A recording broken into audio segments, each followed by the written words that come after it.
शायद आपको या आपके किसी परिवारजन को कोविड-19 का इन्फेक्शन हुआ है और उसे होम क्वारंटाइन एडवाइस किया गया है।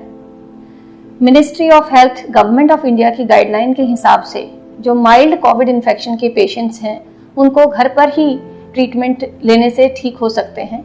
इसलिए मैं आपको कुछ टिप्स बताऊंगी जो घर पर आपका ख्याल रखने में मददगार होंगे। आपके डॉक्टर आपको दवाई प्रिस्क्राइब करेंगे जिससे सिम्टम्स मैनेज हो जाएंगे और ठीक होने में फ़ायदा होगा। हम इस समय कुछ और एस्पेक्ट्स पे बात करेंगे जिससे आपकी रिकवरी अच्छी और स्पीडी हो सकती है।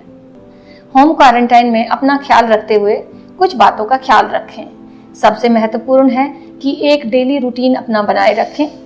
समय पे उठें, स्नान करें, थोड़ा घूमें फिरें और समय पर खाना खाएं। एक रूटीन बने रहने से उदासीनता नहीं होगी और इससे आपका शरीर और आपका मन दोनों ही फ्रेश महसूस करेगा। दूसरा इम्पॉर्टेंट बात है, खाने का ध्यान रखिएगा। एक बैलेंस डाइट रिकवरी के लिए बहुत ज़रूरी है। कुछ चीज़ों का ध्यान रखें कि खाना संतुलित होना चाहिए, इजी टू डाइजेस्ट होना चाहिए।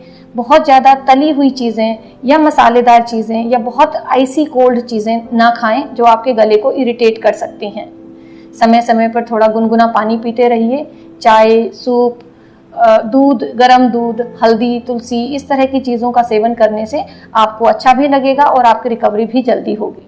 जब आप आराम कर रहे हों तो एक बात का खास ख्याल रखें कि आप बहुत देर तक अपने कमर के बल पर ना सोए रहें। हम जानते हैं हमारे फेफड़ों का जो मैक्सिमम हिस्सा है वो हमारी कमर की तरफ होता है, तो शरीर में औंधा लेटना या टमी पर लेटने की वजह से आपके लंग्स ज़्यादा एक्सपेंड होंगे। और रेस्ट करते टाइम इस बात का ध्यान रखें कि आप बीच बीच में अपने पेट के बल सोएं और डीप ब्रीदिंग एक्सरसाइजेज भी करें। पर यहाँ इम्पॉर्टेंट बात ध्यान रखने की ये है कि खाना खाने के तुरंत बाद आप पेट के बल लेटें।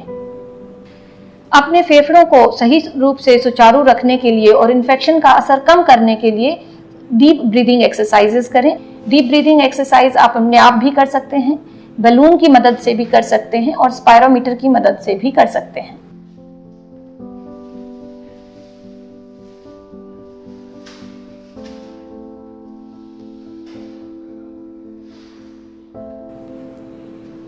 बीमारी की वजह से गले में हो सकता है थोड़ी सी खराश महसूस हो या दर्द महसूस हो, उससे राहत पाने के लिए और वायरस का लोड कम करने के लिए नमकीन पानी के गरारे दिन में 3 बार खाना खाने के बाद करें या बीटाडीन के गरारे करें।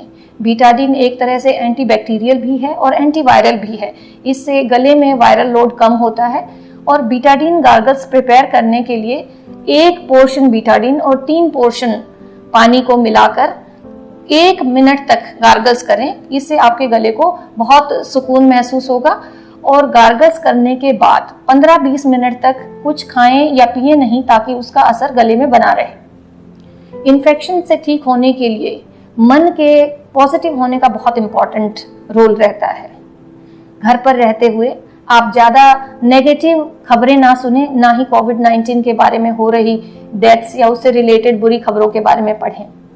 बेहतर रहेगा आप अच्छी किताबें पढ़ें, छोटे छोटे गेम्स खेल सकते हैं, पहेलियाँ बुझा सकते हैं या आप कोई कार्ड गेम खेल सकते हैं घर पे बैठे हुए। अपने परिवारजनों से फ़ोन या वीडियो चैट के द्वारा कनेक्ट होइए, इससे आपकी रिकवरी में बहुत फ़ायदा होगा। आपने सुना है, मन के हारे हार है, मन के जीते जीत है। घर पर अपनी सेहत को मॉनिटर करने के लिए आपको कुछ इक्विपमेंट्स की ज़रूरत होगी। अगर बेहतर है आपके पास एक ये छोटा इसको पल्स ऑक्सीमीटर बोलते हैं, ये आपके शरीर में ऑक्सीजन की मात्रा और पल्स रेट चेक करने के काम आता है। ये थर्मामीटर है, नॉर्मल ये इंफ्रारेड थर्मामीटर है, बट कन्वेंशनल थर्मामीटर भी अगर आपके पास है तो सही है। और ब्लड प्रेशर नापने की मशीन अगर है तो अच्छा है, नहीं तो कोई बात नहीं। आपको दिन में कम से कम 2 या 3 बार अपना तापमान, अपना ऑक्सीजन और अगर ब्लड प्रेशर की मशीन है तो ब्लड प्रेशर चेक करना है और उसका एक रिकॉर्ड मेंटेन करना है, ताकि आप डॉक्टर को या नर्स को जो आपकी सेहत को मॉनिटर कर रहे हैं घर पे, उनके लिए आसान हो आपकी सेहत के बारे में जानकारी लेना और आपके लिए सही दवा देना। पल्स ऑक्सीमीटर इस तरह का होता है। इसको कुछ बातों का ध्यान रखें कि तो एक अप्रोप्रिएट फिंगर जिसका नेल सही है, जिस पे नेल पेंट नहीं लगा हुआ है, आप उसको इसमें डालेंगे और नॉर्मली ऐसे ऑन कर देंगे। इसको थोड़ा सा समय दें ताकि वो स्टेबलाइज हो सके और जब अच्छे से वेव फॉर्म आने लगे उस टाइम की रीडिंग को लीजिए, ना कि शुरुआत की रीडिंग को। तो नॉर्मली हमारी ऑक्सीजन रहती है 95 से 100% तक। अगर ऑक्सीजन सैचुरेशन 95 के कम है, सांस लेने में तकलीफ हो रही है, तो ये इंडिकेशन है कि आपको डॉक्टरी सलाह लेनी चाहिए, आपको अपने डॉक्टर से कनेक्ट होना चाहिए या हॉस्पिटल जाना चाहिए। एक और भी बेहतर तरीका है इसको और अच्छे से जांचने के लिए कि आप ऑक्सीजन सैचुरेशन 5 या 6 मिनट की वॉक के बाद चेक करें। इससे आपके शरीर में अगर थोड़े से भी बीमारी के लक्षण बढ़ रहे हैं तो उसका समय रहते पता चल जाएगा। इसको हम कहते हैं 5 और 6 मिनट्स वॉक के बाद ऑक्सीजन सैचुरेशन चेक करना, जो कि रेस्टिंग ऑक्सीजन सैचुरेशन से बेहतर रहती है। घर में आपका जब ख्याल हो रहा है, कुछ बातों का ध्यान रखें जिनको हम वार्निंग साइंस कहते हैं। जैसे अगर आपका टेम्परेचर 101 के ऊपर लगातार 3 दिन से चल रहा है और पैरासिटामोल आदि लेने से कम नहीं हो रहा है। सिस्टोलिक ब्लड प्रेशर का 80 मिलीमीटर ऑफ मर्करी से कम होना।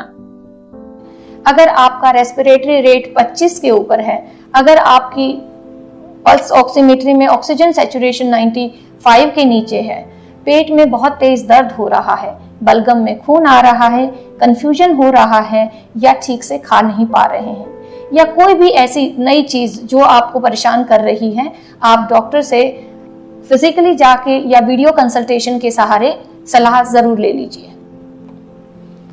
होम क्वारंटाइन करते समय क्या आप ना करें? पहली बात तो ये है कि आप अपना घर या कमरा ना छोड़ें अनटिल अनलेस ये मेडिकल रीजन से जरूरी ना हो। स्पिट ना करें, मास्क पहने रखें अगर आप बाहर जा रहे हैं या आपके कमरे में कोई आ रहा है तो इससे दूसरे को इन्फेक्शन होने का खतरा बिल्कुल मिनिमल हो जाएगा। अपने कपड़े, तौलिया, टूथब्रश, खाने के बर्तन शेयर ना करें और जब तक डॉक्टर की सलाह ना हो होम क्वारंटाइन को खत्म ना करें। मुश्किल वक्त में जो चुनौतियां होती हैं वो हमें और स्ट्रॉन्ग करती हैं।